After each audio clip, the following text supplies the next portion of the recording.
All right, if you just don't mind going ahead and spelling your first and last name and your position, please. Sure, it's Fred Mirarchi, M-I-R-A-R-C-H-I. I'm the Chief Medical Officer in the Institute on Healthcare Directors and founder of Medio.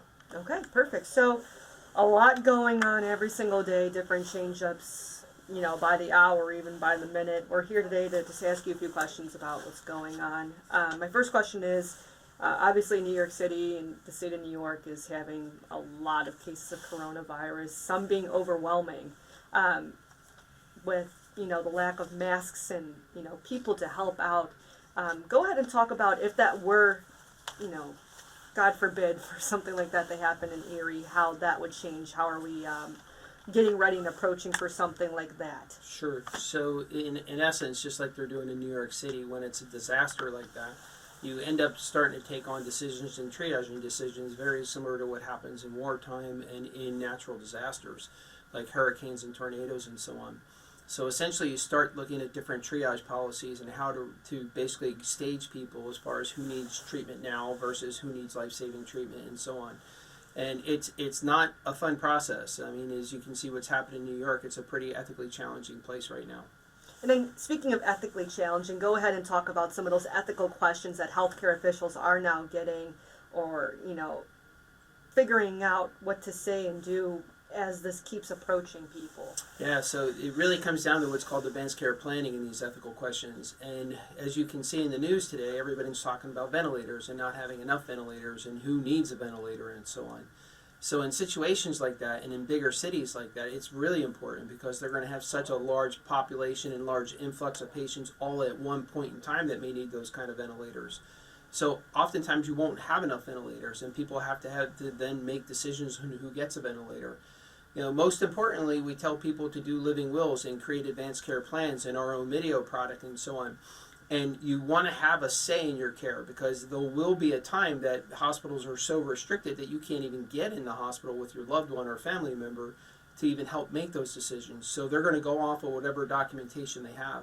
So it's really important if you have something to have a say in your care and have a voice in your care and learn how to navigate the healthcare system. So when they ask you, how do you want treated in cardiac arrest? Well, are you talking about here now or are you talking when you're terminally ill? Because it's a different question and it's phrased differently.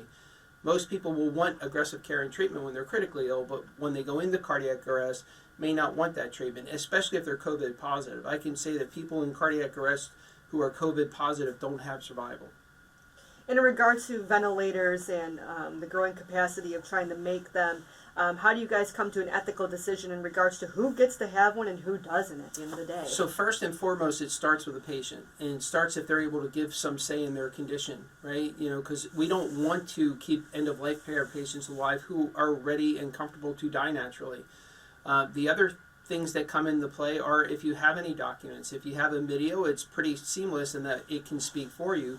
But if you have a paper document, such as a living will or these other medical orders called a pulse document, then essentially we have some degree of interpretation, which means now a medical stranger really has to take a guess on what you, the patient, actually wants because you might not be able to speak for yourself. And hopefully we can get a hold of your healthcare agent or your family member to help make that decision. But by and large, a lot of those decisions get made. And unfortunately, in times like these, decisions will need to get made.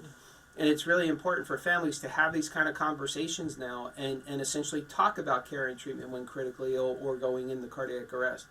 Because even if everybody who goes on a ventilator won't survive, and we'll even have some parameters at that point in time to make recommendations to family as far as who we do or do not think would survive.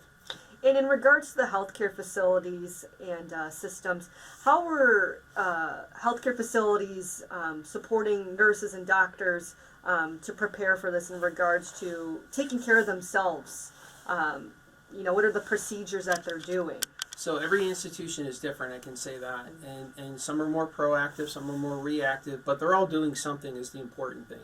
You'll hear often that people will talk about nothing's being done. I don't believe that. Many organizations have decent, mindsets in their work efforts as far as their employees to make sure that they have support for decision making, appropriate personal protective equipment when it's needed.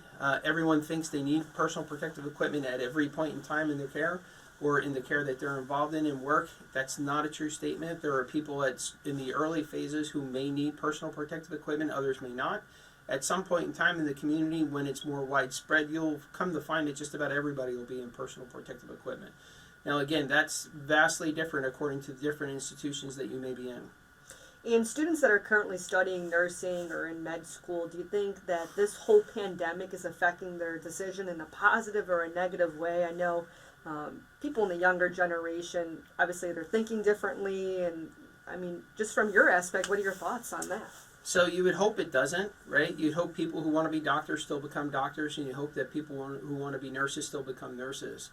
You know, in the end, it's a service. It's a service, and it's a duty to provide service. So you have to look at what your reasoning is to become a doctor. If your reasoning is to become a doctor or a nurse, then in times of pandemic or in times of disaster or in times of regular wellness care, you'll be a doctor or you'll be a nurse. That's the most important thing to take and consider in anything that's happening today as far as a healthcare career choice. I was watching, I think it was on 60 Minutes, just a question.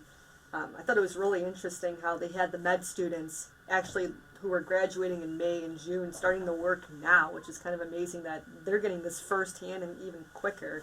And it seems like you know, they're a part of this process earlier, which. What are your thoughts on that? So if you're graduating or ready to graduate and you're an intern, there's no better training than in the limelight of what's happening right now. You will learn how to think. You will learn how to be a doctor. Many of the things that we have at our fingertips aren't so available to us because of this disease. So you don't get every x-ray test. You don't get every CAT scan. You don't ever get diagnostic tests. You actually have to use your brain. And most of us physicians actually like that, because many times we don't need to do tests to treat people.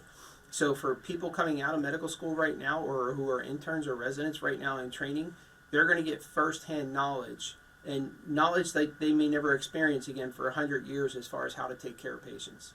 Okay. Is there anything else you'd like to add? Just as far as anything else as far as people really need to have the conversation, we're still available. If you can let them know as far as pointing to that graphic and everything, as far as to make an appointment, and we can see them and take care of them in person or through telemedicine. Okay, perfect. Thank you so much. I appreciate it. I'm just double check that I got that.